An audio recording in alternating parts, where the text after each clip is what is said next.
एक बार की बात है, एक जंगल में एक बूढ़ा उल्लू रहता था। उसके पास जंगल के सारे जानवर उसकी समझदारी और बुद्धिमत्ता के लिए सम्मान करते थे।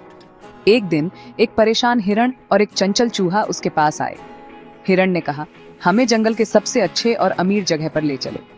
हम बहुत परेशान हैं क्योंकि हमारी जिंदगी यहाँ अच्छी नहीं चल रही। बूढ़े उल्लू ने दोनों को देखा और कहा, तुम्हारी इच्छाएं तो अलग हैं, लेकिन मैं तुम्हारी मदद करने के लिए तैयार हूँ। लेकिन पहले तुम्हें मेरी एक बात सुननी होगी। हिरण और चूहे ने हाँ कहा। उल्लू ने कहा, जंगल के एक कोने में एक बड़ी पहेली छुपी हुई है। अगर तुम दोनों मिलकर उस पहेली को सुलझाओ तो तुम्हें अपनी मंजिल मिल जाएगी।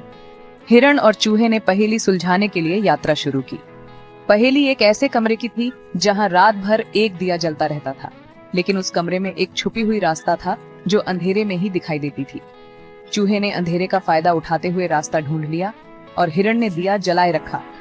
दोनों ने मिलकर पहेली हल कर दी और उन्हें एक सुंदर और शांत जगह मिली जहां वे दोनों अपनी जिंदगी खुशी से बिता सकते थे।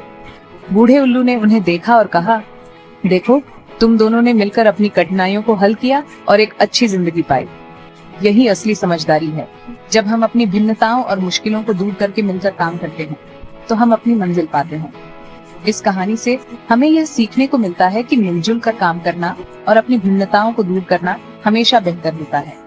बूढ़ा उल्लू हमेशा जंगल के ऊपर उड़ता रहता था, ये सुनिश्चित करने के लिए कि सभी जानवर सुरक्षित और खुश हैं। उसकी समझदारी और मार्गदर्शन से जंगल में हमेशा शांति और समृद्धि बनी रहती थी।